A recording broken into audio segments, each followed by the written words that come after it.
This one's mine, Big George. You had the last one. Is that a fact? I saw him first. I don't give a shit who saw what, and who did what, or who did who. You had the last Philistine. This one's mine. If I want this one, I'll have him too, by God. What happens if I just shoot you then, eh? What do you think about that? You gonna shoot me? Yes, right, I'm gonna shoot you. Well, why don't you shoot me then, goddammit? I will. I'll shoot you right now. Come on, shoot me. I will. Well, quit talking about it and do it, by God. I will. There you go. Good God, I'm hit. Lord have mercy. Burns like hellfire. Son of a bitch. I'm gonna have to kill somebody now. What's up, everybody? And welcome back to another Yo Joe Jerk Toy Review. I'm your host, Arnie Tanaka. And today, we'll be looking at the G.I. Joe Classified. David Big Ben Bennett. Now let's take a look at the box. Over here we get a nice little render of Big Ben down in the tunnels. Over here we get a nice little Welsh corgi chasing him down. Up here we got that dark energon they've been talking about. And I hope to shit this doesn't lead to any Transformers crap. Anyway, back to it. We get a nice little render of Big Ben down here. Over here we get our Nightforce logo. Up here we get a nice little render of all the accessories he comes with. On this side of the box we get a nice little render of Analog Toys. Down here we get the number 77. On this side of the box we get that QR code and the itty tiny bitty impossible to fucking see battle stats. On the back of the package we get a nice render of the character and his accessories. Over here we get a picture of the Union Jack on his shoulder. Down here he has another patch that I cannot identify. Down here we get all the battle stats again. And down here you get all your legal mush. On the bottom of the package we get plastic-free garbage, more legal shit, and a barcode. Alright, let's release this figure. Cut, pop, and the pull-out game. And a quick look at what you get. Let's get this off to the side. And let's take a look at that Big Ben. Oh man, looking good, Big Ben. So far, so good. Alright, let's take a look at the footlocker. It's the same old shit we've been getting lately. Just your regular size. Over here, Big Ben Bennett, number 77. Alright, let's get these goodies out. What do we got here? We got one bag, that's it. So let's get this the fuck gone. I launched that across the room. Egg roll bag seems to be intact, so we can do the spin. I'm spinning it. I'm spinning it like a prize bag. It does not have egg rolls. It does not have fruit snacks. Let's find out what's inside. I missed everything. So let's just dump it and get on with it. All right, let's take a look at Big Ben. Right off the bat, let's take a look at this head sculpt. And I am digging the face sculpt. The photoreal looks pretty spot on. Over here, he's got a little earpiece with a microphone. It just looked like a part of the camouflage, but I really like how they threw that in. I really couldn't tell on the renders or anything. The hat's sculpted really nice. It's got nice paint and detail at the top. Around the back, we can see his hair, his ears. All in all, I'm really happy with this head sculpt. So let's start down at the feet. It looks like these are reuse from Sergeant Slaughter. Nice sculpted and textured detail on the pants. These are also reuse. Up here on his thigh, he's got this nice little holster, and he's also got a bunch of little pouches right here. As always, they did a great job sculpting them. Over here, same thing on the holster. Nice new sculpt around the back. We get nice textured buckles and clamps, and that goes all the way around. Up on the waist, we get this brand new piece right here, which is just floating, but it's very tight. It isn't gonna go anywhere. Up here on his belt, we get nice sculpted detail. We get the Super Han Solo belt buckle. Nice sculpted detail in the pouches and the buttons.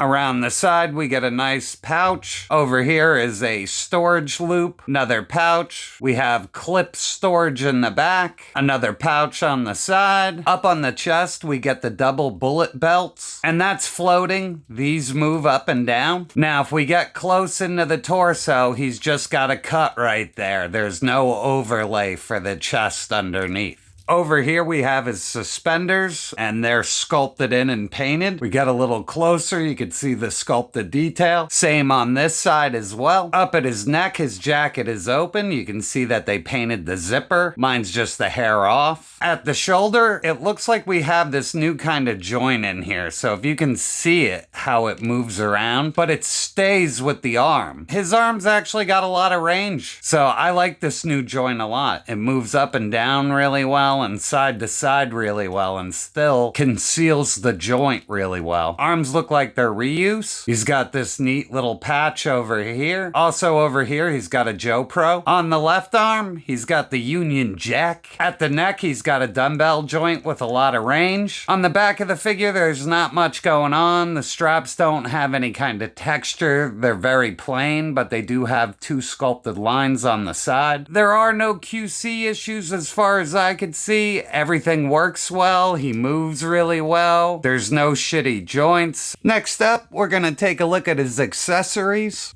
First up, we're going to take a look at the machine pistol. To be honest, all of his weapons are cast in this gray plastic, and I really don't like it. The sculpting's there. It has an extended clip. Everything you would want from a little pistol. Here's the other side. It also comes with this little silencer tip, and it just fits in there no problem. Looks really good. Fun little machine pistol. I think he should have just come with a regular sidearm. Blast effects poured in no problem, so this gun works with all the Viper 3-pack effects. Next up, we're gonna take a look at this machine gun over here. It's cast in that gray plastic. I would just rather have it black. The weapon is double-barreled, so it's some kind of double-barrel machine gun that I am not familiar with. But here's the bottom, and pretty much it's the same on both sides. Unfortunately, it's made out of the gummy plastic, so it really does just move. The little grip here does swing down. Here, this thing, it moves back and forth, but unfortunately mine's broken, so I don't want to play with it because it fell before and I couldn't find it. So it looks really nice. There it is. Next up, we have his big old machine gun. Gray plastic. The barrel on mine is bent.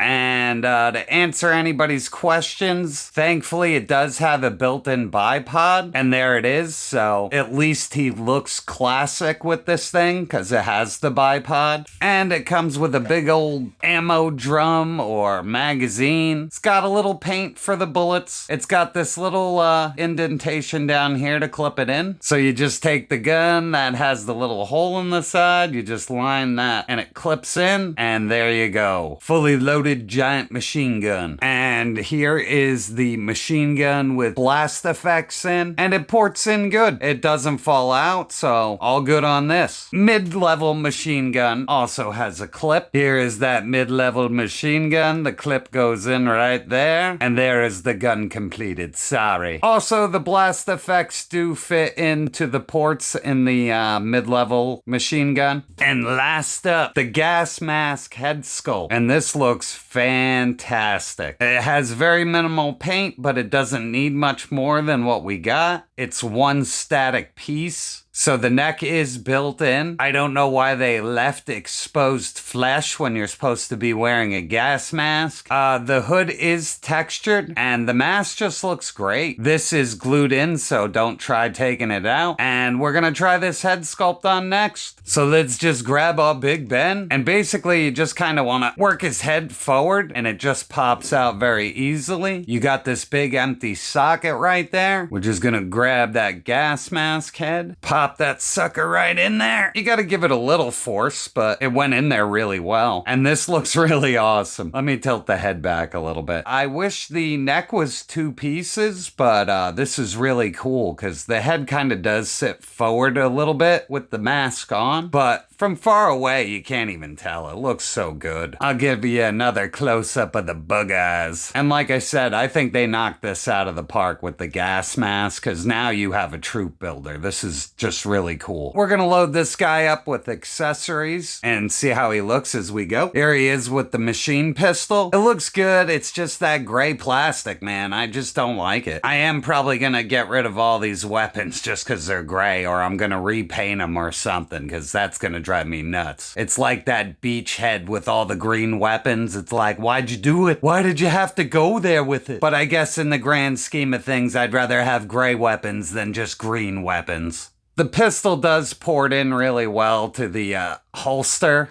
I mean, it's sticking out a mile, which is really odd, but it does fit in there really well. And then on the back, you take the silencer. You could just put it through this loop. So now this thing's stored. Fit in there with no problems. Here he is with that mid-level machine gun, and like I said, this little handle is such a pain in the ass. It just keeps falling out, and I'm telling you, man, this thing is gonna get lost in the carpet. This stupid gun is gonna just go back in the box so I don't lose it. But it looks good, fits in his hands. It's a newer weapon I haven't seen on another figure, so at least he has an original gun. Now for the mid-level gun, you could take the clip and just put it right in there. And you have the clip storage, but nowhere to put his gun. It's really odd that they didn't give him the backpack, because I remember getting him as a kid, and he came with one of the biggest backpacks of all the figures, and it's really odd that he didn't come with a backpack at all. But we will get to that. And here he is with the heavy machine gun, and this just looks so right. Even though the machine gun is just some weird hybrid of like a bunch of different guns, it still looks enough like that this gun could pass for him. Like, I might just hit this thing with some black paint and it'll look good, but this is definitely his iconic weapon, and I really like this. There are two accessories that he is completely missing, and the G.I. Joe team is usually really good about giving us accessories for these guys, but I'm gonna have to go to the land of Kit Bash on this one. I'll be right back with some stuff for this guy. And I feel with these two little accessories that I added, that this feels way more like Big Ben. Because I am positive whatever little bag that every version of Big Ben comes with is an explosives bag. So I just added the one from the retro carded Snake Eyes, and I think it's not bulky like the vintage one, but it still gives him that vibe that he had with the extra bag. And the only other colossal G.I. Joe classified bag I could find was from Outback. I think this really works. He's got his giant bag, he's got the explosives bag, he's got the machine gun. I think this is pretty much the best Big Ben we're gonna get until they do repaints and add extra shit to him. And for size comparison, we have him with Snow Job and the Regal Cobra Commander. And again, here, you can see him next to Sergeant Slaughter. They're the same height. And now having them together, you can just totally see that they use Sergeant Slaughter's legs completely. Over here, we got Dr. Meatball Vendor. And last up, we have him with Roadblock and Rakondo. So at the end of the day, and my final thoughts on this figure are, he's another awesome addition to the G.I. Joe line. Definitely resembles his classic appearance. They didn't really need to change the colors for Nightforce. The gray weapons suck. I hope they never do that shit again. If you look, I switched this out for a Vala weapon. So now I think my Kit Bash is complete. And all in all, I'm just happy the quality just keeps going up and up on these figures. I love the gas mask. I think that has such true builder potential for the people who like to do that. It's not my thing. And that's all I got this time, people. I'd like to thank you for stopping by, and I'll catch you on the next review.